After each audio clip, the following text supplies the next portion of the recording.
Krishna Krishna Hare Hare Hare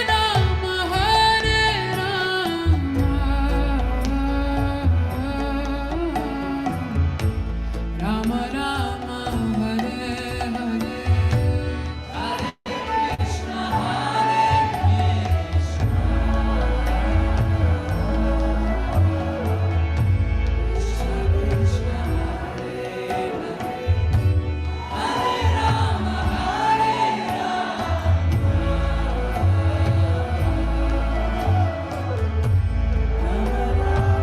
Sing with me.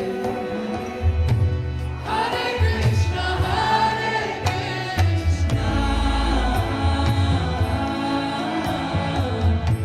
Krishna Krishna, Hare Hare, Hare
Hare Krishna, everyone. Welcome back to UGEM. We're so excited to see you. Nice to see you, Arav, Nitai, Hare Krishna, Navya, Haribol, Ishika, Haridas. Welcome back. Oh, Maithili, Abhinav, Haribol, Keshav, Tungavidya, Haribol, Akshita, and Rajvi. Hare Krishna, everyone. Um, and if you'd like, please turn your video on if you're able to make this more interactive. But we'll get started. And if you are new here and you would like to introduce yourself, please send me a message now or towards the end of the meeting, and we'll have you introduce yourself, where you're from. But we'll just get started here. And as always, in UGEM, we start with a prayer first. So would anyone like to nominate a person to give a prayer? And I'll have Dulcie send some links in the chat as well. More about UGEM, and there's also a prayer format in the end. So would anyone like to nominate someone on this Zoom to make a prayer this afternoon?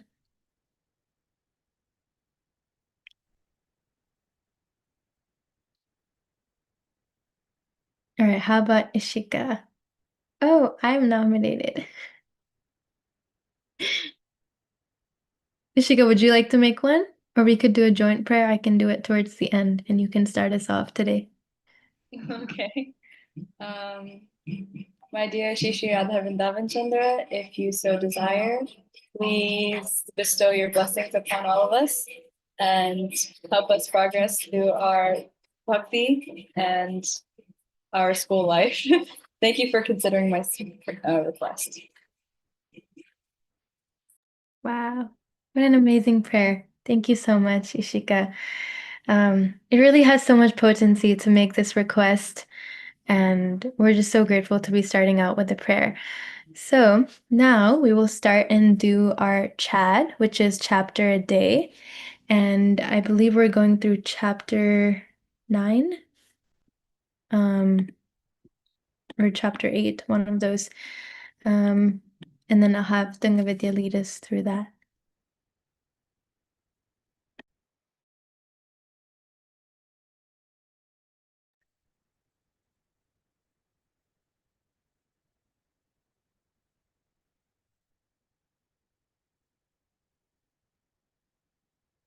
And then what we can do is maybe we can go through the Sanskrit first. So would anyone like to, if you would like to read the Sanskrit, you can please raise your hand and maybe we'll take like people reading like 4. I think it's chapter 8, Dingavidya. You can pull that up. Yeah. And then we'll have people read 3 verses each, and you can start out with the Sanskrit. Then I can start us off, and then if you'd like to read, please raise your hands. Right. Arjuna Vacha Kim Tad Brahma Kim Adhyatmam Kim Karma Purushottama Adhibhutam Cha Kim Proktam Adhidaivam Kimuchyate Adhiyajna Katham Kotra Dehismin Madhusudana Prayana Kalija Katham Jneyyosi Niyatatmabhi.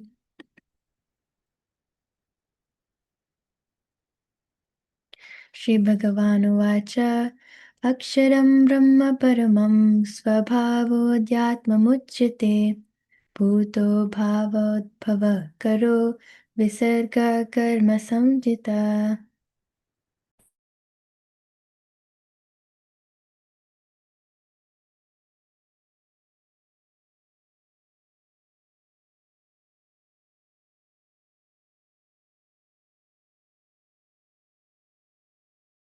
Was it Arav? You can go ahead. अधिभूतं क्षरो भाव पुरुषश्चादिदैवतम् अधियज्ञोऽहमेवात्र देहि देहभृतां वर अन्तकाले च मामेव स्मरन् मुक्त्वा कलेवरं यः प्रयाति स मद्भावं याति नास्ति अत्र संशयः यं यं वापि स्मरं भावं यजत्यन्ते कलेवरं तं तमेवैति कौन्तेय सदा तद्भावभावितः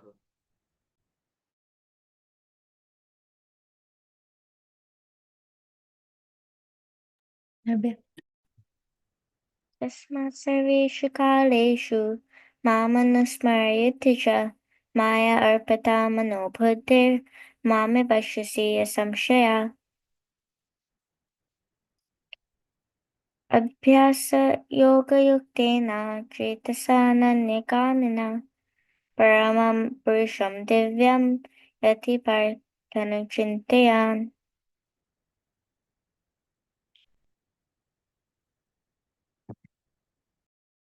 Abhinav, go ahead. Kavim Puranam is this in a different chanda? Yeah, you could the way I read it, it's like Kavim Puranam Anushashita. Okay. Kavim Puranam Anushasitaram Anoraniyam Samanusmaredya Sarvasya Dhataramachintya Rupam Aditya Varnam Tamasa Parastat प्रयाणकाले मनसाचलेन भक्त्या युक्तो यो भक्त्या युक्तो योगबलेन चैव भ्रुवोर्मध्ये प्राणम् आवेश्य सम्यक् सतं परं पुरुषमुपैत्य. The different chanda again, sorry. Satam param purusham upaiti divyam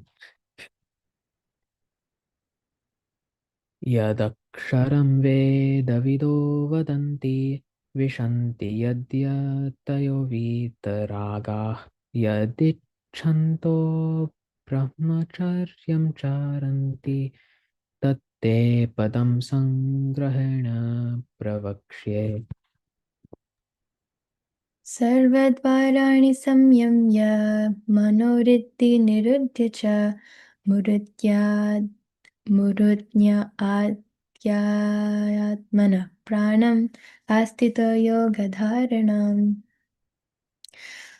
Omityekarsharam Brahma Vyaharan Mam Anusmaran Ya Prayati Tyajan Deham Sayati Paramam Gatim Ananyacheta Satatam Yo Mam Smarati Nityashah Tasyaham Sulabha Partha Nitya Yuktasya Yoginah. मामुपेत्य पुनर्जन्म दुःखालयम् अशाश्वतं नाप्नुवन्ति महात्मानः संसिदं परमां गता आब्रह्मभुवनालोका पुनरावर्तिनो जना मामुपेत्य तु कौन्तेय पुनर्जन्म न विद्यते सहस्रयुगपर्यन्तम् अहर्यद्ब्रह्मणो विदु रात्रिं युगसहस्रान्तां देहोरात्रविदो जना Ishika, would you like to just end us off to the entire? Okay. अव्यक्ताद्व्यक्तय सर्वा प्रभवन्त्य अहर् आगमे रात्रिरागामि प्रलयन्ते तत्रैवाव्यक्तसंज्ञके भूत्रग्राम स एवायं भूत्वा भूत्वा प्रलीयते रात्रि आगाम वश पार्थ प्रभवत्य अहर् आगमे परस्तस्मात् तु भावोऽन्यो व्यक्तो व्यक्तात् सनातन यः स सर्वेषु भूतेषु नश्यत्सु न विनश्यति अव्यक्तोऽक्षर इति उक्तस्तामहु परमं गतिं यं प्राप्य न निवर्तन्ते तद्धाम परमं मम पुरुष स परपार्थ भक्त्या लभ्यस्त्व अनन्यया यस्यान्तस्थानि भूतानि येन सर्वमिदं ततम् यत्र काले त्वनावृतम् आवृतं चैव योगिना प्रयाता यान्ति तं कालं वक्ष्यामि भरतर्षभ अग्निर्ज्योतिरः शुक्ल षण्मासा उत्तरायणं तत्र प्रयात गच्छन्ति ब्रह्म ब्रह्मविदो जना धूमरात्रिस्तथा कृष्ण षण्मासा दक्षिणायनं तत्र चन्द्रमसं ज्योतिर्योगी प्राप्य निवर्तते शुक्लकृष्णे गतिः ते जगत् शाश्वते मते एकया यात्य अनावृतम् अन्यया वर्तते पुनः नैते श्रुति पार्थ जानन् योगी मुह्यति कश्चन तस्मात् सर्वेषु कालेषु योगयुक्तो भवार्जुन वेदेषु यज्ञेषु तपस्सु चैव दानेषु यत् पुण्यफलं प्रदिष्टम् अत्येति तत्सर्वमिदं विदित्वा योगी परं स्थानमुपेति चाद्यम् ॐ तत्सद् इति श्रीमद्भगवद्गीतासु उपनिषत्सु ब्रह्मविद्यायां योगशास्त्रे श्रीकृष्ण अर्जुन संवादे तारक ब्रह्मयोग नाम अष्टमोऽध्यायः हरि ओम. Thank you, Ishika, for completing that. We'll go through with the translations and maybe we'll have, you can read 5 each. I can start us off, but if you'd like to read, please raise your hand. Arjuna inquired, O my lord, O supreme person, what is Brahman? What is the self? What are fruitive activities? What is this material manifestation? And what are the demigods? Please explain this to me. Who is the Lord of sacrifice, and how does he live in the body, O Madhusudana? And how can those engaged in devotional service know you at the time of death? The Supreme Personality of Godhead said, the indestructible, transcendental living entity is called Brahman, and his eternal nature is called Adhyatma, the Self. Action pertaining to the development of the material bodies of the living entities is called karma, or fruit of activities. O best of the embodied beings, the physical nature, which is constantly changing, is called adibhuta, the material manifestation. The universal form of the Lord, which includes all the demigods, like those of the sun and moon, is called Adidaiva. And I, the Supreme Lord, represented as a super soul in the heart of every embodied being, am called Adiyajna. And whoever, at the end of his life, quits his body, remembering me alone, at once attains my nature. Of this there is no doubt. Whatever state of being one remembered when he quits his body. O son of Kunti, that state he will attain without fail. And Therefore, Arjuna, you should always think of me in the form of Krishna, and at the same time carry out your prescribed duty for fighting. With your activities dedicated to me and your mind and intelligence. fixed on me, you will attain me without doubt. He who meditates on me as the Supreme Personality of Godhead, his mind constantly engaged in remembering me, undeviated from the path, he, O Partha, is sure to reach me.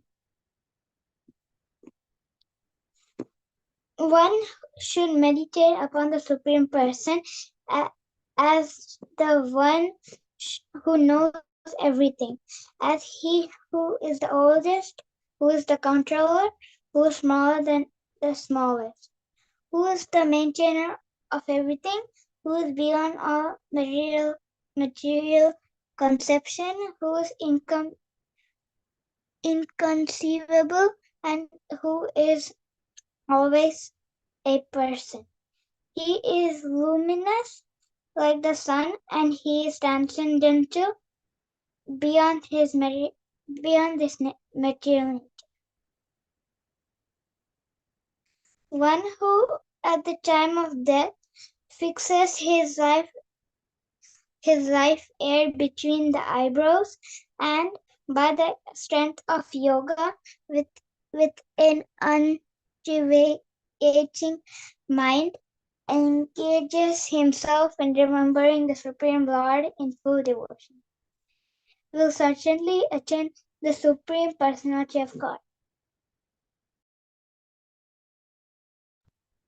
Persons who are learned in the Vedas, who utter Omkar, and who are great sages in the renounced order enter into Brahman. Desiring such perfection, one practices celibacy. I shall now briefly explain to you this process by which one may attain salvation. The yogic situation is that of detachment from this sensual engagements, closing all the doors of the senses and fixing the mind on the heart and the life air at the top of the head. One establishes himself in yoga. After being situated in this yoga practice and vibrating the sacred syllable Om, the supreme combination of letters, if one thinks of the Supreme Personality of Godhead and quits his body, he will certainly reach the spiritual planets. For one who always remembers me without deviation, I am easy to obtain. O son of Pritha, because of his constant engagement in devotional service. After attaining me, the great souls who are yogis in devotion never return to this temporary world, which is full of miseries, because they have attained the highest perfection.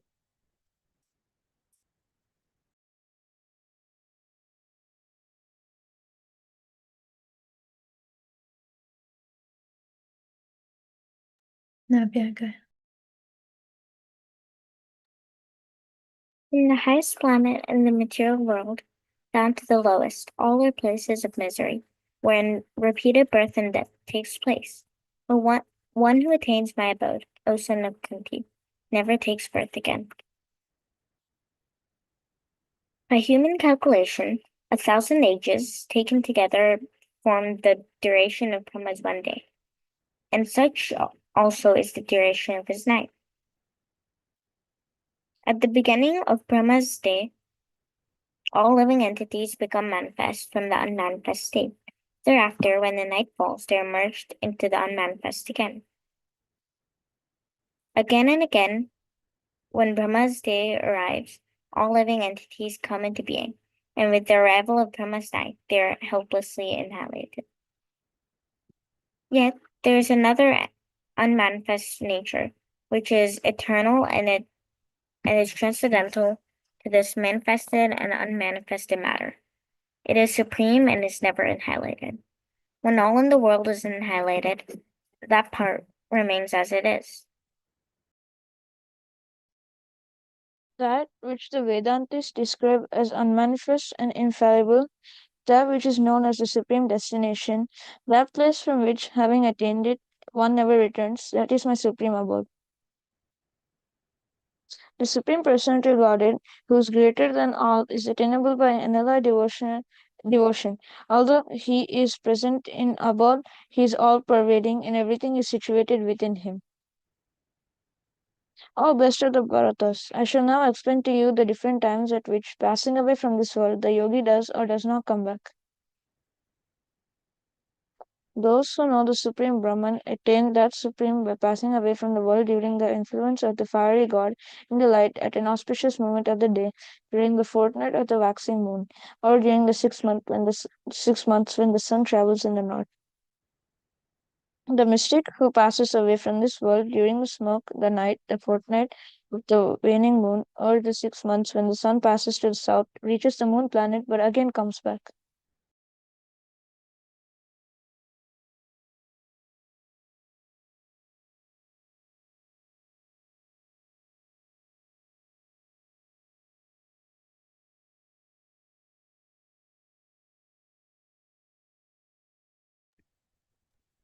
Maithili, you can go ahead.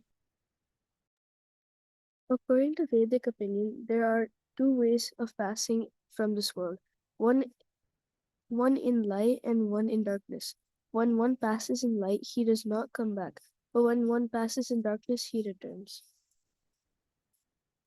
Although the devotees know these two paths, O Arjuna, they are never bewildered. Therefore, be always fixed in devotion. A person who accepts the path of devotional service is not bereft of the results derived from studying the Vedas, performing sacrifices, undergoing austerities, giving charity, and pursuing philosophical and fruitive activities. Simply by performing devotional service, he attains all these, and at the end, he reaches the supreme eternal abode.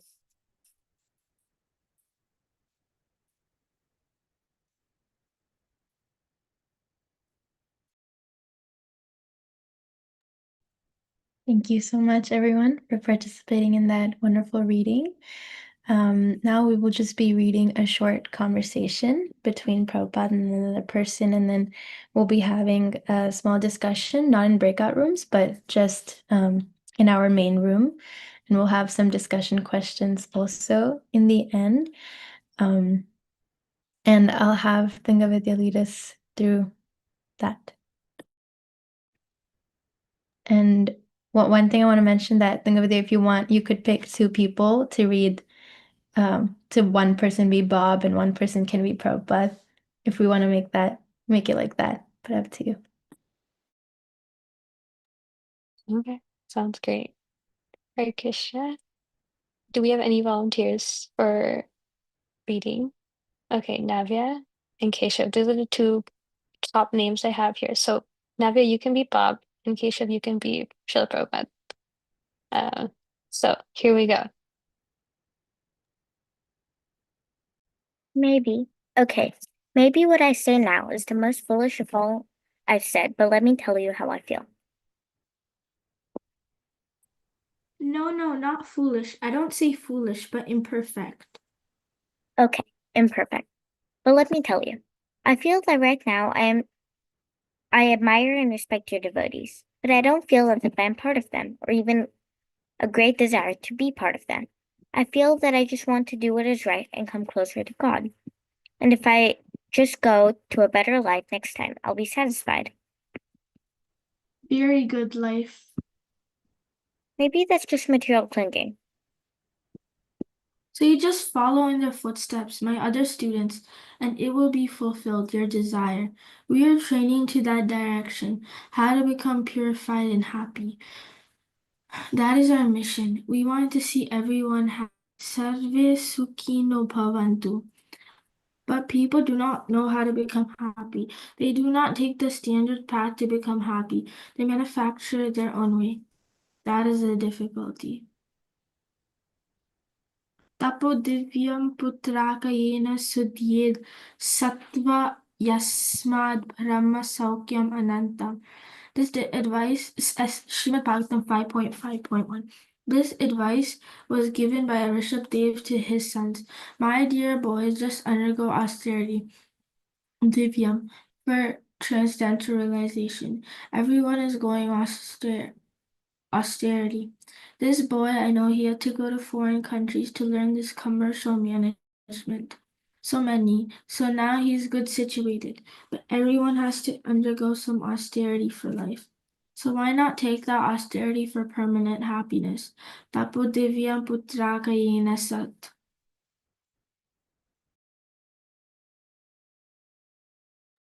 All right, I think that ends that particular section. We'll have 2 new readers. So if someone would like to read, 2 volunteers. Maitili and Abhinav. Maitili, you can be Shamsundar, and Abhinav, you can be Prabhupada. And you can.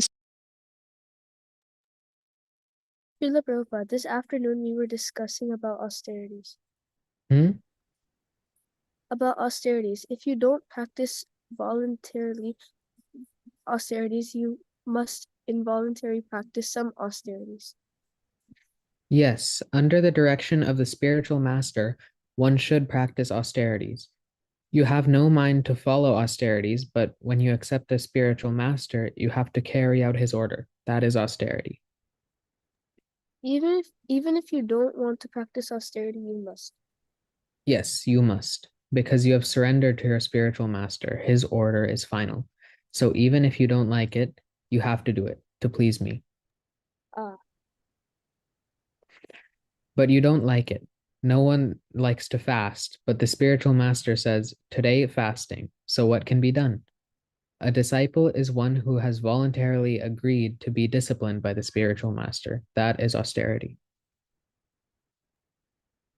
many people in the material world may be completely enamored by material life, and they don't want to undergo any austerity or bodily pain, but still they must. They are forced by nature to suffer austerities. That is forced austerity. That is not good. Only voluntary austerity will help. But if you don't undergo voluntary austerity, then you must be forced to undergo austerity. That is the difference between man and animal. An animal cannot accept austerity voluntarily, but a man can accept it. Suppose there are some nice sweetmeats in the confectioner's shop. A man wants to eat them, but he sees that he has no money, so he restrains himself. But when a cow comes, immediately she pushes her mouth in. You may beat her with a stick, but she will tolerate it. Therefore, an animal cannot undergo austerity. But our austerity is very nice. We chant Hare Krishna and dance, and then Krishna sends very nice food and we eat. That's all. Why are you not agreeable to such austerity? Chanting, dancing, and eating nicely. And because we are following austerities, Krishna sends us nice things. So we are not losers. When you become Krishnaized, you get more comforts than at the present moment. That's a fact. I have been living alone for the last 20 years, but I have no difficulties. Before taking sannyasa, I was living in Delhi, and although I was living alone, I had no difficulties. If you don't accept spiritual discipline, then nature will force so many calamities. Oh, yes. Krishna states that in the Bhagavad Gita, Devi Hyesha Gunamayi Mama Maya Duratyaya Mam Eva Ye Prapadyante Mayam Etam Tarantite. This divine energy of mine, consisting of the three modes of material nature, is difficult to overcome, but those who have surrendered unto me can easily cross beyond it. Maya is imposing so many difficulties, but as soon as you surrender to Krishna, no more imposition. All right, thank you to everyone who read. So we're going to be doing the discussion a little different from what our usual use jam sessions are like. Normally we break off into different rooms, but today we'll just all stay together in the main room and have a discussion together. So I'm going to pull up the first question here, and I'm going to actually put it in the chat so it's easier for people to see. The first question is, what are some material austerities that you take on? And do you take on spiritual austerity as much as material austerities? And anyone is, floor is open to anybody. If you want to raise your hand, and then we can call on you, and then you can share your thoughts on this question.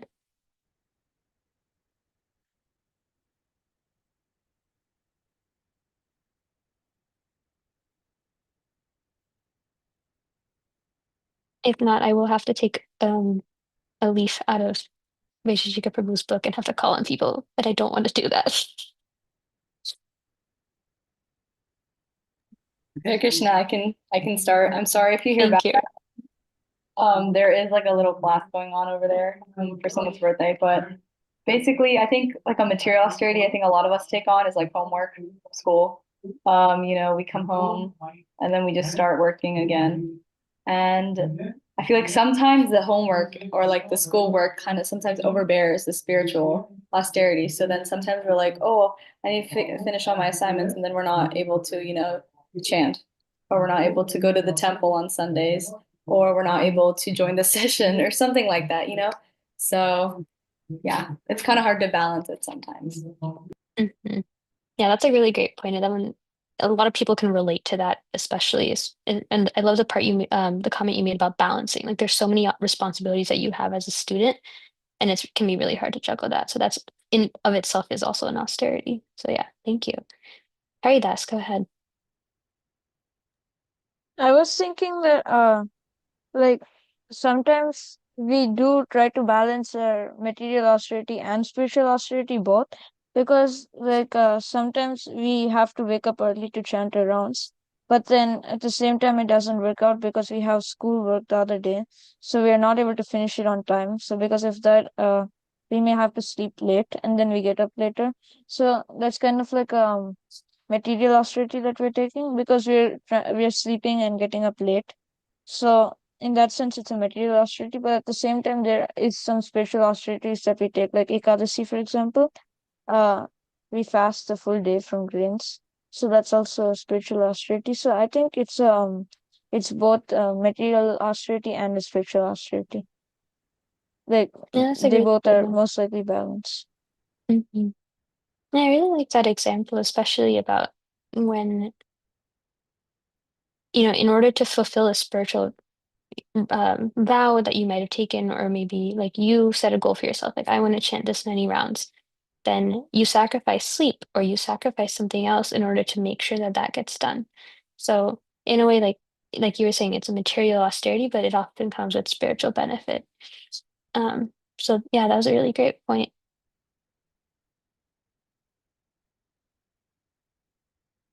Abhinav, go ahead. I think that one of the most important things is priorities in what austerities you have to take. Like for example, I go to the gym, and so for that I need like lots of good food, um, lots of good prasadam to fuel me. But if it's like say last Gaur Purnima was not that long ago, and I fasted from everything up until late evening, and so I had to not go to the gym or do any exercise that day because I wouldn't have been able to, because that's my priority was the fasting that day. Yeah, that's a great point. Listing out your priorities and understanding what's more important and then making decisions according to that. That's a really great um principle to live your life by. Is like I know Vaisheshika Prabhu during around New Year's Day, always does a goal setting seminar with the Youth Jam. And he always has us list out our goals for the year. And he before even writing down your goals, you have to think about what your priorities are, because your goals, you want them to align by your priorities, right? Because that's how you grow. So that's a really awesome point. Thank you for sharing that. Any other thoughts on this question? Also, I'm just curious, but how many people have ever had to like take a flight on Ekadashi before?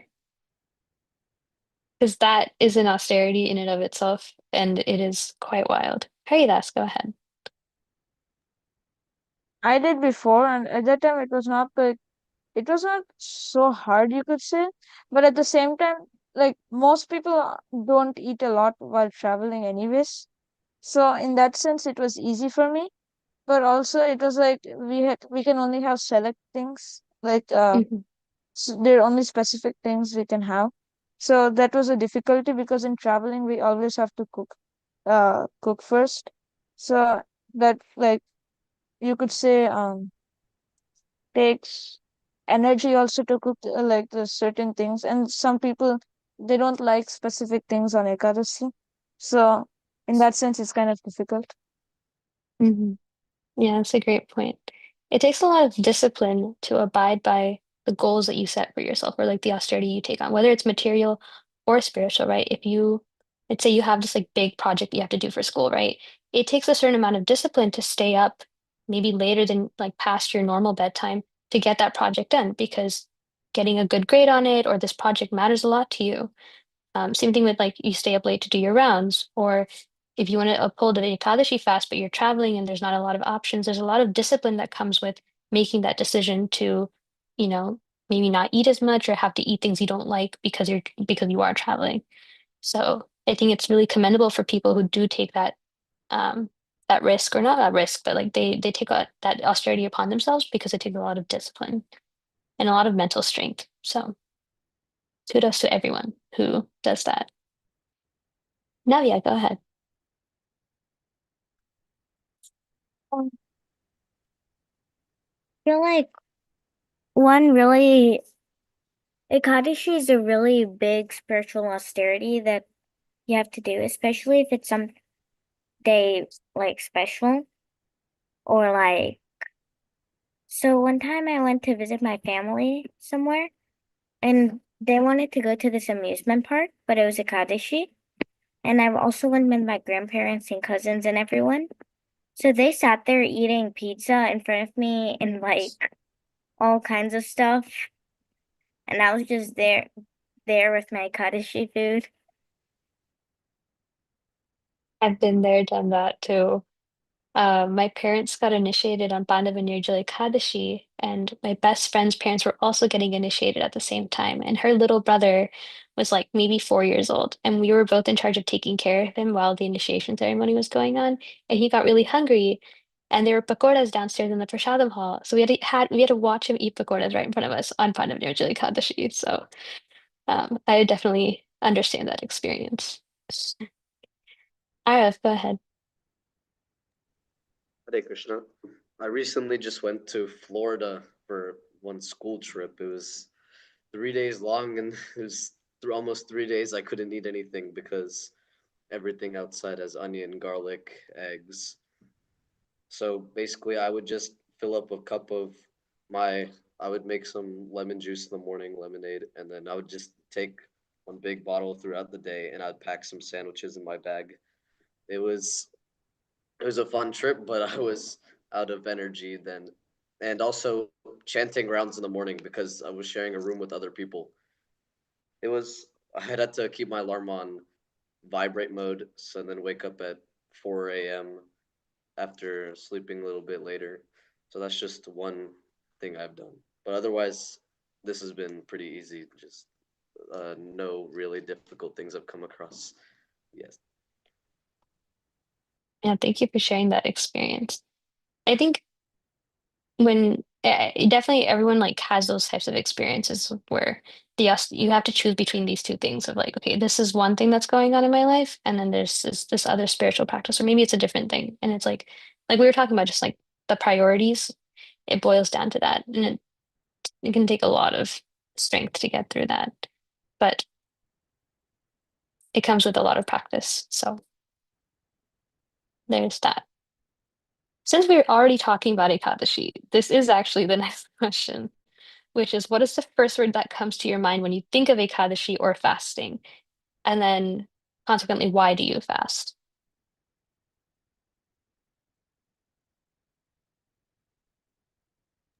I think of sacrifice kind of, and I feel like so I think we've heard this like a lot in lectures to like even in this material world, when you love someone, you do a lot of sacrifices for you like sacrifice a lot for them, you know. Like you'll sacrifice your time for them to spend time with them. You'll sacrifice, like, oh, I'll sacrifice this so I can be with you. So similarly, I feel like to have a stronger relationship with Krishna, I think it's important that we also learn to sacrifice things like that. So obviously with chanting, we're sacrificing our time, but similarly, when we fast, we're sacrificing that urge to just eat whatever, even if it's prasadam, just eating and indulging in this like material like activity when we can fast and serve Krishna. And I think Ekadashi is also that kind of day to like rejuvenate and like really do something special that day to um recharge your bhakti. I mean, like personally, like I go to the temple every Sunday usually, but sometimes I'm not able to make it on Sundays. But every Ekadashi for sure, I go to the temple with my family. So that's just kind of like a reassurance, like, okay, you're doing the right thing and you're sacrificing your time and, the pleasures of eating whatever to for Krishna. So yeah, I think that's what's important. I love that you said sacrifice, and then you also elaborated on like, if you love someone, you do sacrifice out of love. And I think that's such a beautiful concept. And I also think that there's kind of two different types of sacrifices. Like one is done out of duty, and one is done out of love. And I think sometimes, at least for myself, like when I do Ekadashi, it's often more out of duty than it is out of love. But you know, as they say, like that's kind of why like bhakti is kind of like this, is like there's all these rules and regulations, but that's because as like sadhakas, we start off with all these rules and we're doing things out of duty. We discipline ourselves, we do things out of duty. But the ultimate goal is obviously to eventually start doing things out of love. So I just thought that was such a beautiful concept that you brought up. Abhinav, go ahead. When I thought the reason I fast on Ekadashi, whenever I even just have a small prayer in my head, whenever I um ask for anything, I try not to ask much, but when I do, Krishna reciprocates like almost immediately, and it's always so incredible. And I think the least I can do for him is fast this one day out of 15. Yeah, that's really sweet. Kind of that same idea of like sacrifice out of love. So thank you for that. Any other thoughts on this question?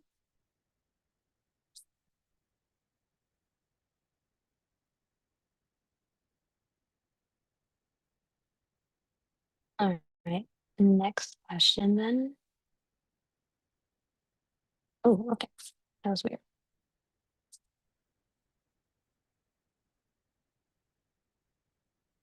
This question is about, we kind of already have had some people talk about this particular question, which is, when was the time you accepted some austerity voluntarily, and how have you ever set an austerity oriented goal?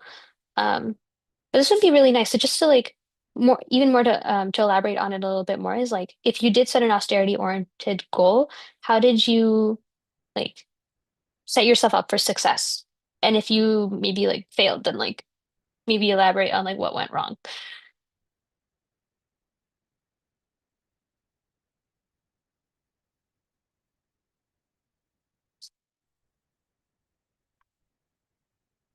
And I guess a follow-up to like if you did succeed, then how did it feel to accomplish it? Maythili, go ahead. Um, there was one day, for example, Pandam Nirjala Ekadashi, where I decided to do like Nirjala for the entire day. And at first it was hard because it got to like 3 o'clock and I was like, okay, I'm like kind of hungry. But I feel like the one thing that like kind of kept me going was that day I kind of just like to distract myself, I just like chanted like a lot more than I usually would. And I feel like that helped me like a lot. Yeah. Yeah, that's a great example. How did it feel like when you did get to like accomplish your goal? It felt really good. I felt like it was something that I've like never done before, so it felt really good to say that, hey, I've done Nirjala before. That's awesome. Thank you for sharing that. Ayas. Hare Krishna. Right before Kartik last year, Kartik Mas last year, everybody was taking their vows of doing 16 rounds, and I barely had maybe a few days experience in the previous Kartik of even doing rounds, maybe like 2 or 1 rounds. But then I guess I just decided why not do 16. So I just immediately 0 to 16 was the way to go there. And during Kartik month, the first day I did 16. It was wow, it's a long time, 2 hours in the morning. And then I got to the middle of the month, and then I started getting more used to it. Then the end of the month happened, and I'd finished 16 rounds every day, and I was really happy. And I just decided why not continue it. And getting the quality was okay back then, trying to get it better, but we'll see. It's still a long journey. Thank you for sharing that. And only had I've met a few friends who have said something had a similar story. It's like they were not probably chanting very many, and then they were just inspired to do 16, and then it was like 0 to 16 or like 2 to 16, and then they've been steady ever since. That's really awesome. Thank you for sharing that.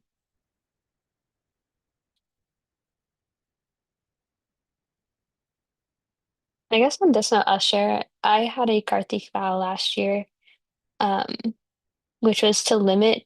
I'd seen a lot of friends do like a no social media Kartik before. Um, and I was kind of inspired to like do that. And I thought, okay, well, maybe I don't know if to know social media is going to work for me. So I set, but I set myself a goal of like doing the time limit thing of only 15 minutes per day. Which, as you can imagine, probably didn't go so well because once you're on it, and it's hard. Um, there were a couple of days where like, yeah, I was good with my goal, and then as the month progressed, it got worse. And I was just like, there's no point in me having this time limit anymore. I've essentially failed the goal. Um, but I remember maybe like 2 months, or sorry, 2 weeks after that, I was thinking about like just my experience with Kartik and that one specific goal of mine. And I was just so frustrated with myself that I was like, like this was one really small thing that I could have done to give up for like on Kartik. Um, and I was like, you know what? Let me try it again. Like, there's no Karthik this time. Like the month's over, but I'm gonna go try it again. And I was like, let me just do a week with no social media.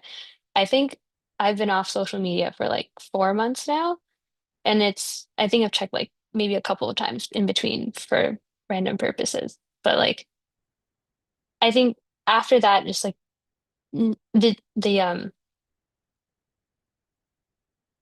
sometimes your emotions can be help guide you. Like I felt really frustrated with the fact that like I couldn't do it during Kartik. And so to sort of channel that energy in a different way was really helpful for me to at least do something better for myself. So yeah, that was an austerity in a way to voluntarily that I accepted, and I felt really good after that. Um, I want to add something. I think most of us, at least, like we understand the austerity of like not being able to eat outside. Like Arav was saying, like he wasn't able to eat during his like trip, and so I think that voluntary like austerity of like, oh, I'm not going to eat outside. I'm not going to eat onion, garlic. I'm not going to eat egg, meat. I'm going to only eat food from like my house and like, I think that's like a big austerity, especially like in a world and like where we live, because when we go to school and we go to lunch and like you see your friends and they're like, hey, do you want a chip? Or hey, I like have a party at my house and like, I'll get you all the food you need, and like or and then you go to their house and they offer you food and you're just like, oh. And like it's so hard because it's hard like because like I try not to be like an inconvenience and be like, hey, so I actually can't eat any of the things you just put down for me. But like it's just really hard to first of all like, resist yourself and not eat it. I mean, I feel like you eventually you get used to it and like it doesn't even bother you. Like I remember in 5th grade or like in like elementary school, I used to like eat a lot of chocolate and I like stopped eating chocolate for like personal and also like caffeine reasons. I was just like I need to stop. And like at first when I stopped, I was just like, oh my gosh, like chocolate, like I can't live without chocolate. But like now, when people come up, when I like tell that people, like they're like, "Hey, do you want this like chocolate ice cream?" I'm like, "No, I don't eat chocolate." And they're like, "What?" And I'm like, "It doesn't seem that crazy when you get used to it." So I feel like to really feel accomplished, like you were just talking, you've been off social media for 4 months, and to people that must be like, I mean, to me at least, as a person who's also like has that problem, it's like, wow, like 4 months. But like once you like practice that austerity, like you kind of get used to it. So. I feel like we all kind of relate to that. Mhm. And one thing I appreciate from the story you just told, is that like that's a relatable experience for all of us, right? As you were mentioning.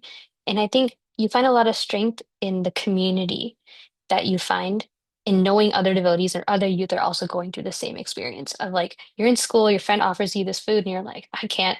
And like people judge you sometimes for the fact they're like, oh, you don't eat eggs? Like, what's wrong with eggs? And I'm like, onion and garlic, they don't understand. But you find so much solace in like talking to your friends who are also going through the same experience, and you find a lot of motivation to continue with that vow. Because I think, at least for myself, like I struggled without, or sorry, struggled with this particular notion of like, okay, these are the spiritual vows I want to uphold, but also I want to fit in with the other people in my life. And there comes a point where you have to kind of like juggle the two and figure out like what's more important to you. Um, and having that sense of community with all of my peers in the temple really helped me, stay true to the values that I had with Krishna consciousness. So I think community is so big with achieving your goals and leaning on your peers. All right. Let's see.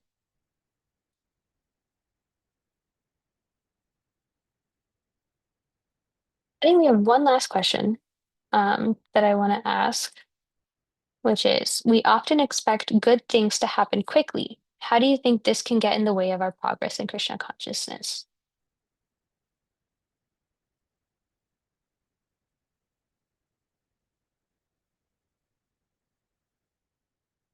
Keshav, go ahead. Um, so I just like so I've had this experience that like I don't chant like 16 rounds yet, but like I want to, but like my mind is just like we're not gonna do it.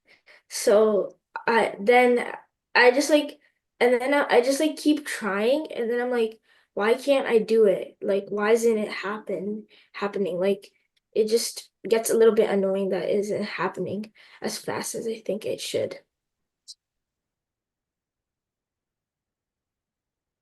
I guess this follow-up to that question or to your response, Keshav, is like when you do get frustrated or annoyed with yourself, like do you feel like what happens after that? Like what do you do to sort of deal with those feelings?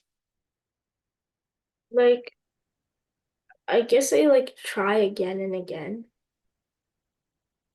Yeah. Fair enough.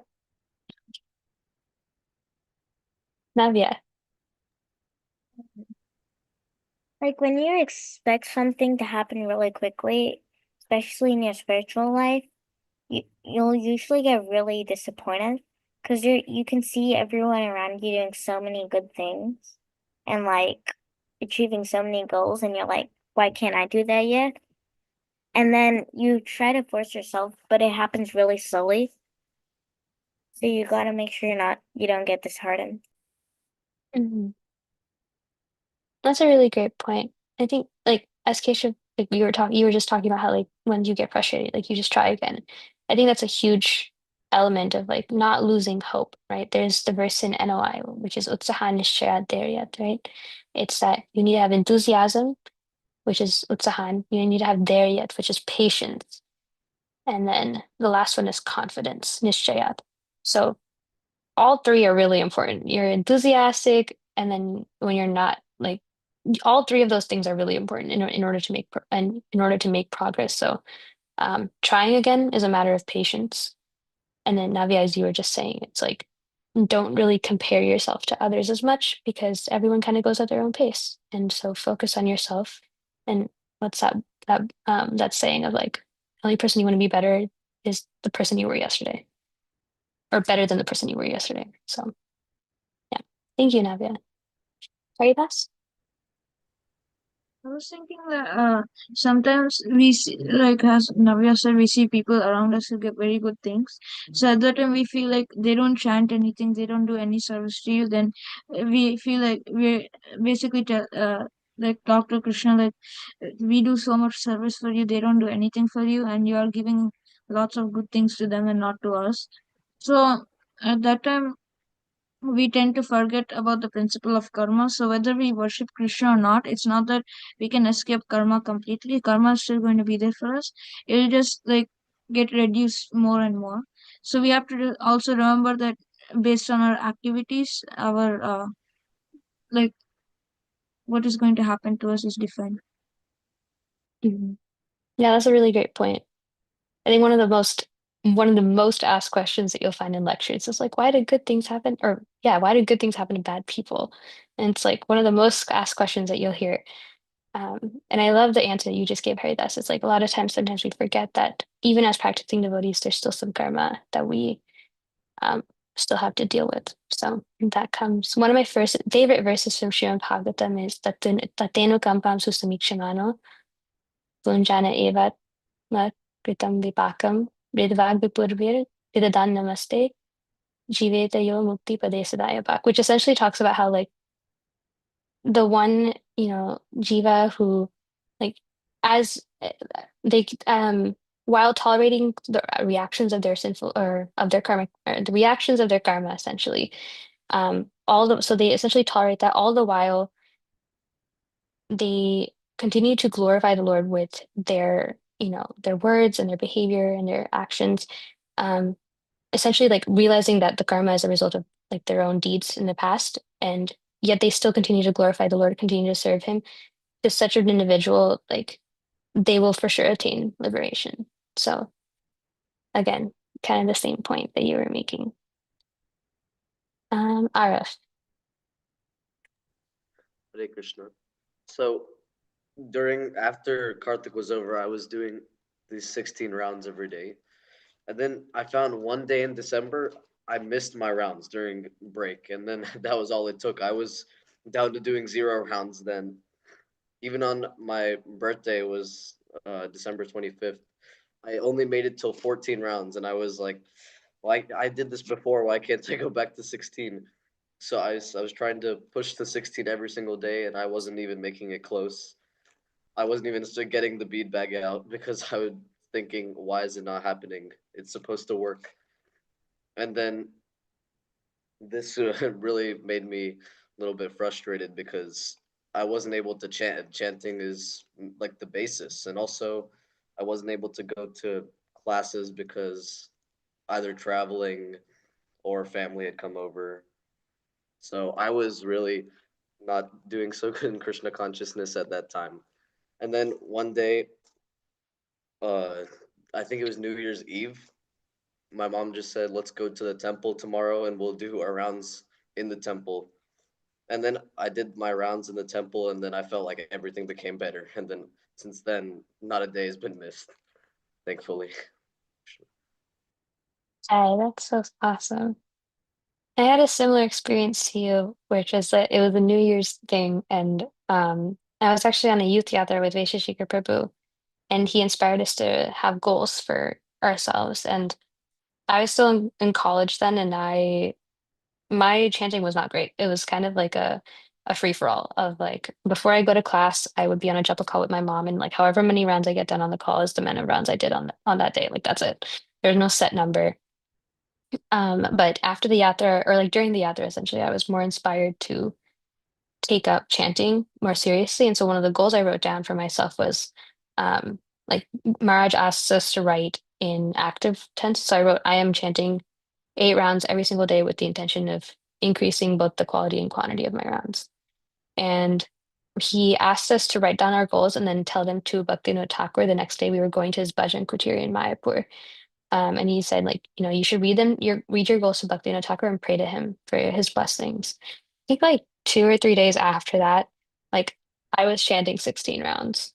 And pretty much I think I may have missed a day after that, like somewhere, and then following months, like just life happens. But like I made it up the day after, and just it's continued since then. So it's incredible to see like what the strength of like you said you went to the temple, right? And it's like that kind of that spiritual strength that comes from just being in such a holy place. It's incredible what that can do. So yeah, thank you for sharing that. Navia, are you still raising your hand from the first time, or did you want to share something? Yeah, I was. Okay. All right. Well, any last thoughts from our discussion? If not, we are supposed to read some Srila Prabhupada Lilamrita. So I will pull that up.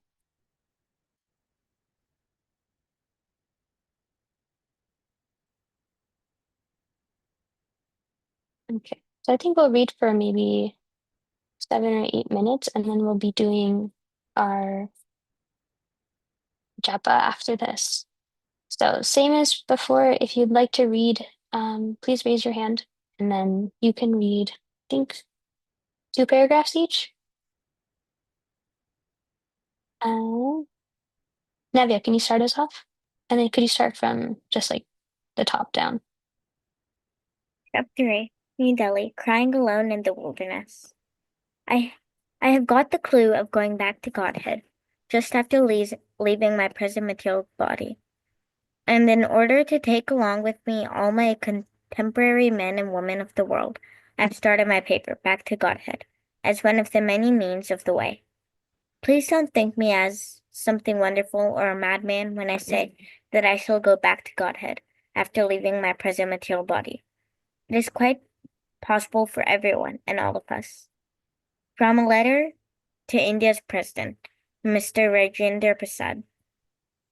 When Abhay arrived in Mathura, he sought out Keshava Maharaj, who was now establishing his matha, and presented him with the deity of Lord Chaitanya. At Keshav Maharaj's request, Abhay agreed to stay there and edit the Gaudiya Patrika. Abhay was given a room, and for the first time, aside from brief visits, he lived with the monk and with his god brothers. As a senior, experienced devotee, Abhay held classes and instructed the brahmacharis, who were young, uneducated, and even illiterate, in the disciplines of devotional service and the philosophy of Bhagavad Gita. He had only recently begun his duties when Bhakti Saranga Goswami, another sannyasi godbrother, asked Bhaktivedanta Prabhu to assist him in New Delhi at his ashrama Gaudiya Sangha. Both Keshav Maharaj and Bhakti Saranga Goswami recognized Abhay as an accomplished writer and editor and wanted to work with him. It was accepted amongst Srila Bhaktisiddhanta's disciples and that A.C. Bhaktivedanta Prabhu was an expert preacher and writer, whether in English, Hindi, or in Bengali. Now Keshav Maharaj wanted Abhay to stay and work on the Gaudiya Patrika, while Bhakti Sharanga Maharaj, who had to go to Bengal, was requesting him to come to Delhi to produce the Harmonist, known in Hindi as Sajjana Toshani. Abhay was agreeable to Bhakti Sharanga Goswami's proposition, and Keshav Maharaj consented on the condition that Abhay also continued to edit the Gaudiya Patrika, at least by mail. As an editor, Abe was in his element, and he was happy to preach in cooperation with his godbrothers. Although Abe didn't consider himself an accomplished scholar or author, Srila Bhaktisiddhanta Saraswati had been pleased by his writings and encouraged him to continue. Now that these senior sannyasis of Bhaktisiddhanta Saraswati were turning to him for help, they were practically competing to see who would get to benefit of his services. Perhaps, Abe thought, this should be life's work, serving humbly under the direction of his godbrothers. Since he would soon be the editor of Sajjana Doshani, he began thinking of how to expand it. It was a scholarly Vaishnava journal, but cheaply produced and with a very limited circulation. He envisioned it surpassing India's slick illustrated weekly. Should be more popular than Time or Life magazines of America. And why not? Krishna was no poor man. Abai thought of how he could start an ambitious subscription program by approaching the many prominent and wealthy men of New Delhi. Then, by Krishna's grace, he would soon be able to print color photos and use high quality paper for Sajjana Doshani. He would give it his best effort, depending on Krishna. And while soliciting subscribers, he could take his book manuscripts and try to get them published. Dr. Alagappa in South India had wanted to publish his Gita Upanishad. No doubt there are many men like him. Or perhaps Bhakti Saranga Goswami would be willing to publish Abbay's works with funds from the Gaudiya Sangha. Abai soon received a letter from Bhaktisaranga Goswami's assistant, carefully instructing him how to travel to Delhi at the least expense. He used to travel by train third class to Delhi and then from there take a tanga. Since tangas at the station gate charge too much, Abai should first walk about 100 meters towards the right side of the station, where he would find a cheaper one. Were he to ride alone, he should pay no more than 1 rupee and 12 annas, but he should try to share the tanga with another passenger. That would be cheaper. Keeping the crematorium to the left-hand side, the assistant instructed him. If you look towards the right, then you'll be able to see a red flag and a signboard written in Hindi and English. When you reach here, we will pay for the tanga.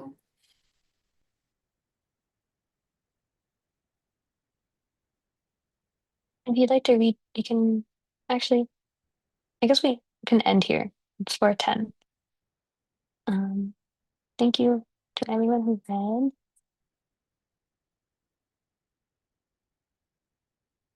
All right. So the last couple of weeks we've been doing some chanting, which I think a lot of us have actually really enjoyed. So I will give everyone a minute to go grab their chanting bag if it is not easily accessible to them. Because I know that sometimes I put my chanting bag way across the room somewhere else. So and then just to get us started, we'll actually be doing the Bhuta Shuddhi. So the Bhuta Shuddhi essentially is purification of the body and the elements. So it's a way for us to sort of set the tone for and the mood for our japa and get us in the proper mindset. So I'll read this out loud and then you can follow behind muted mics and then we'll get started on our japa. So I am by nature the eternal servant of Krishna, but by misfortune due to being inimical towards him since time immemorial, I have been wandering within the cycle of birth and death in the material world, being burnt by the threefold miseries. Now, as a result of some unimaginable good fortune, by the mercy of my spiritual master, I know that I am an infinitesimal living being completely apart from the gross and subtle body.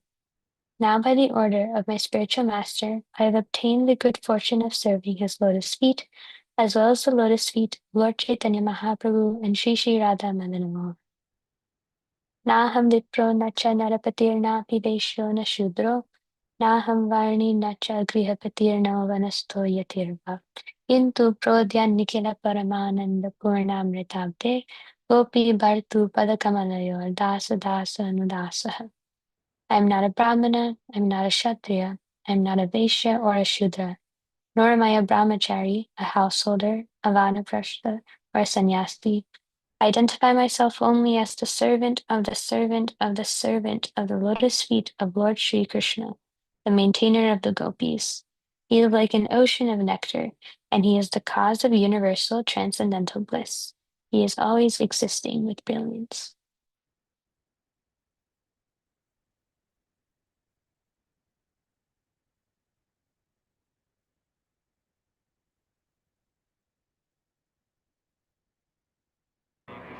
Hare Krishna, Krishna Krishna, Hare Ram, Ram Ram, Hare Hare Krishna, Is that Krishna audible Krishna, to Hare Ram. devotees? The Srila Hare Prabhupada? Krishna, Krishna Krishna, Okay. Hare Ram, Ram Ram, Hare Krishna, Krishna Krishna, Hare Ram, Ram Ram, Hare Krishna. Hare Krishna, Krishna Krishna, Hare Ram, Ram, Hare Krishna, Krishna, Hare Ram, Ram, Hare Krishna. Ram Ram, Hare Krishna, Krishna Krishna, Hare Ram, Ram, Hare Krishna, Ram. Hare Krishna, Krishna Krishna, Hare Ram, Ram, Hare Krishna, Krishna, Hare Ram. Hare Krishna, Krishna Krishna, Hare Ram, Ram, Hare Krishna, Hare Ram.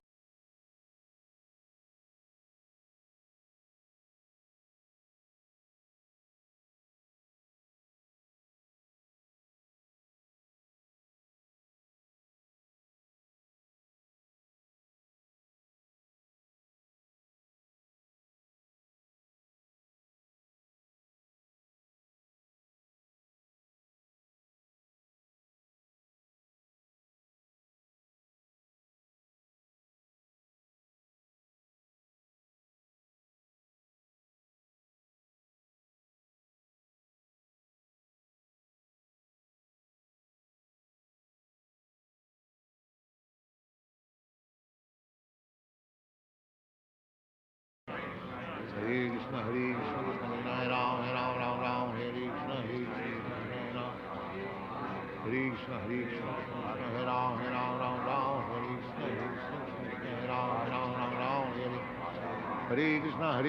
Krishna, Hare Ram, Ram, Hare Krishna, Hare Ram, Hare. Hare Krishna, Krishna Krishna, Hare Ram, Ram, Hare Krishna, Hare Ram. Hare Krishna, Krishna, Hare Ram, Ram, Hare Krishna, Hare Ram. Hare Krishna, Hare Ram, Ram, Hare Krishna, Hare Krishna, Krishna Krishna, Hare Ram, Ram, Hare Krishna, Hare Ram. Hare Krishna, Krishna Krishna, Hare Ram, Ram, Hare Krishna, Hare Ram, Ram. Hare Krishna, Krishna, Hare Ram, Ram, Hare Krishna, Krishna, Hare Ram, Ram, Hare Krishna,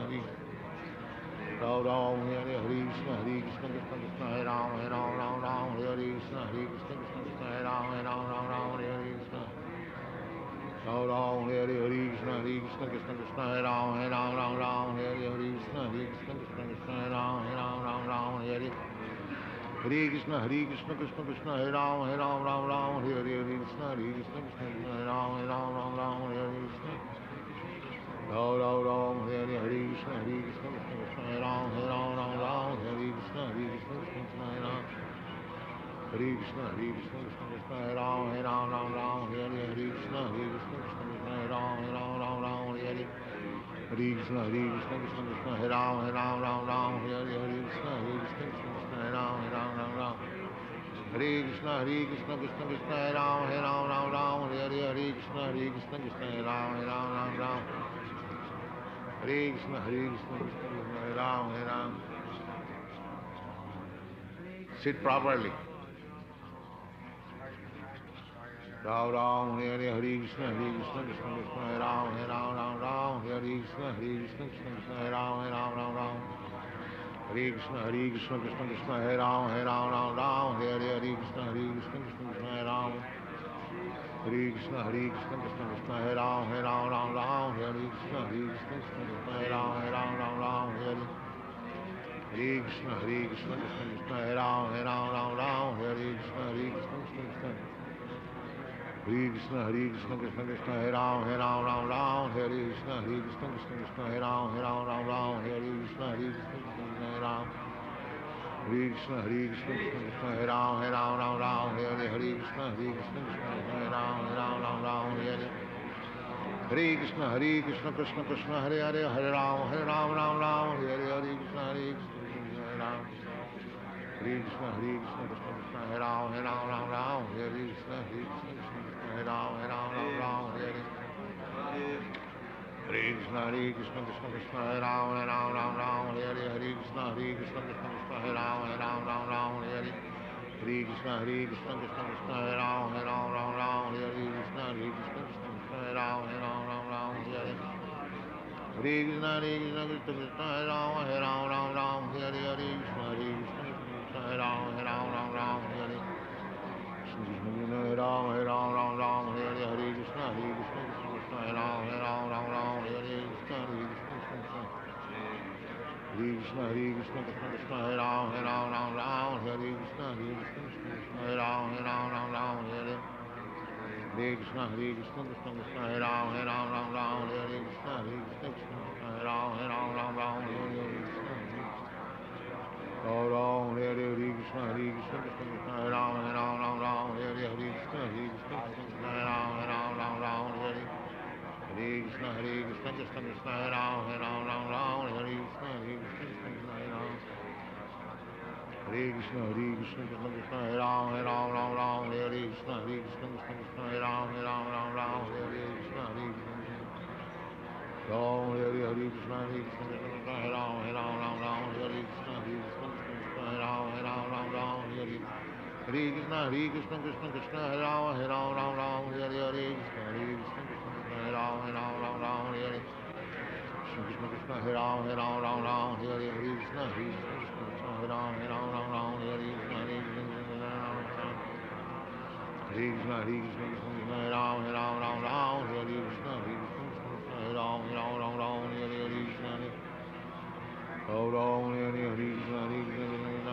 Krishna, Hare Ram, Hare Krishna, Krishna, Hare Ram, Hare Krishna. Hare Krishna, Krishna Krishna, Hare Ram, Hare Krishna, Krishna, Hare Ram, Hare Hare.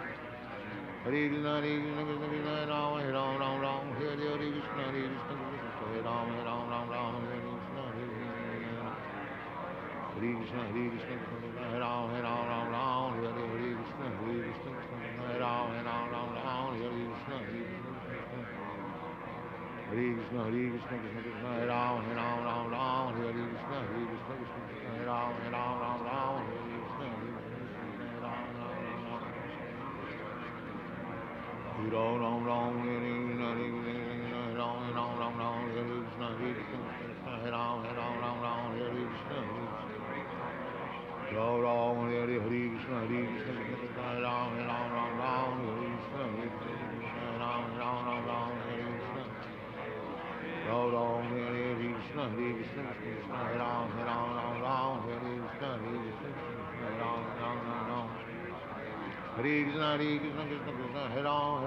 Hare Krishna, Hare Ram. Hare Krishna, Krishna, Hare Ram, Hare Krishna, Hare Ram, Hare Ram, Hare Krishna, Hare Ram, Hare Krishna. Ram, Hare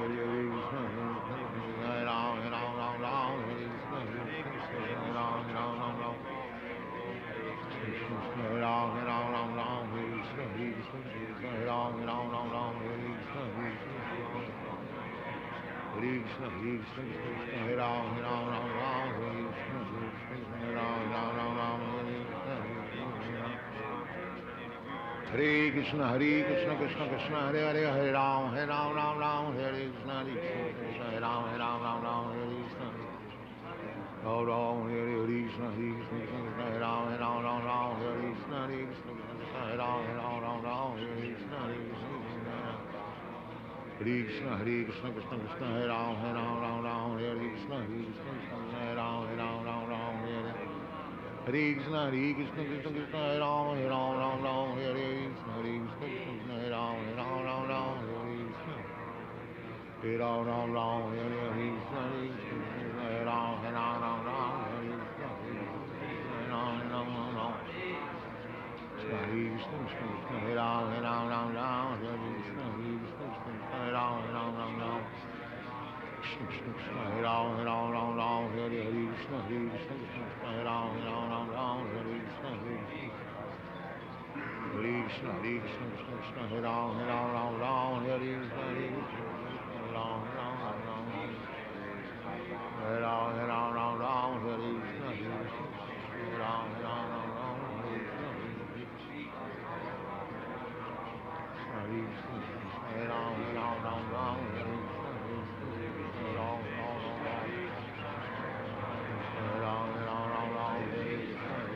Hare Ram, Hare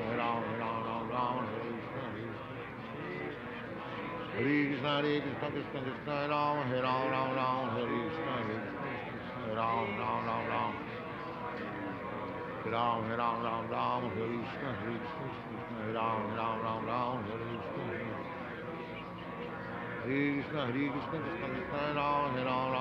Hare Krishna, Hare Ram, Hare Krishna, Hare Ram, Hare Krishna, Hare Krishna. Alrighty.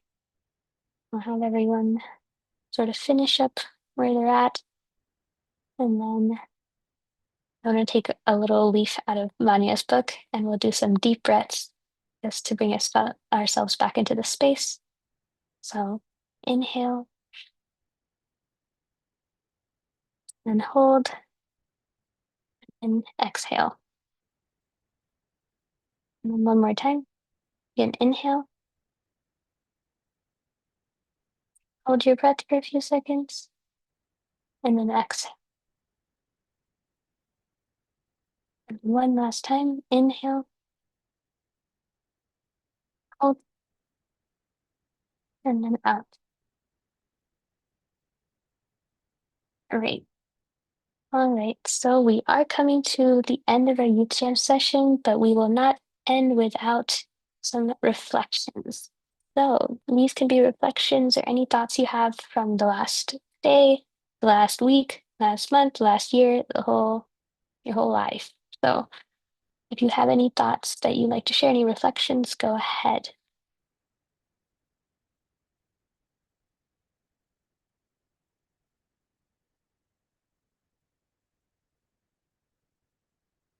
Any reflections?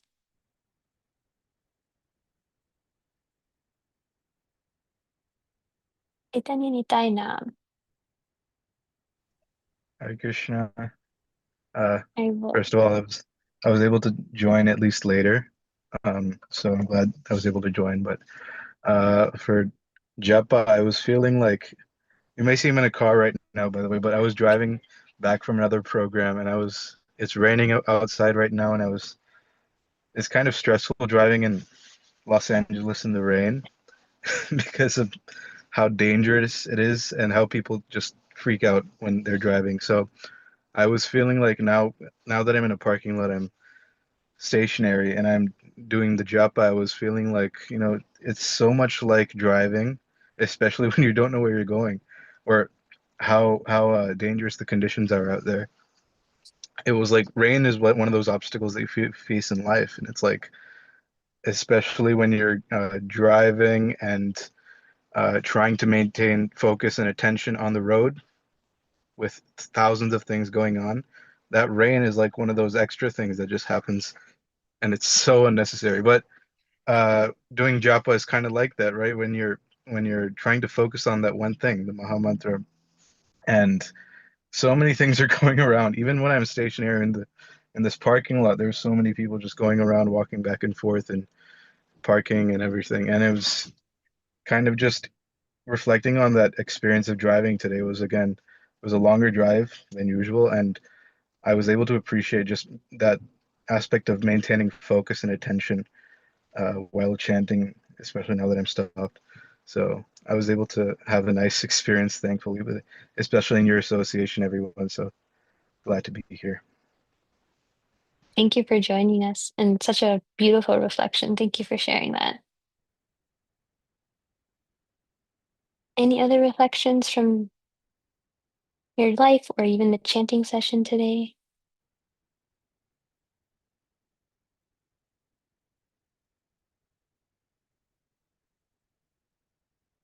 Aminav, go ahead. Hare Krishna, this was my first um first time joining this youth gym, and I feel especially with the japa, um it felt much better and much easier to get through the round. It felt really fast with everyone doing it along with me. It felt um I had a sense of community that was really awesome. Um, I'm here in the Atlanta area. I'm Otto's second cousin, and we go to like all the classes together. And kirtans, we play our instruments together. That's pretty awesome. Thank you for sharing that. And it's quite awesome that you also have family to do Krishna consciousness with. So it's great.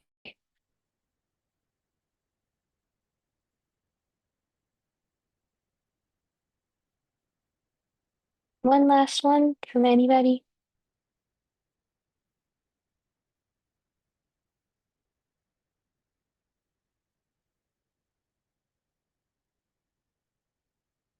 All right.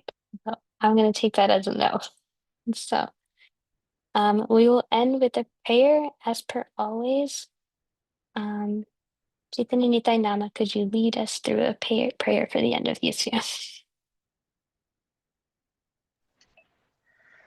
Dear Shri Shri Panchatattva, Shri Shri Mahaprabhu, Shri Shri Gauranitai, if you so desire, please let everyone who joined this youth jam, including me who joined very late, and everyone in America, let's say for that, let everyone who joined, who forgot to join, who joined late, please get the mercy of uh, Sri Sri Radha Krishna in the form of getting all of the association of the devotees and the activities that we had through sadhana today, uh, and so that we could join again next week and join so much more charged.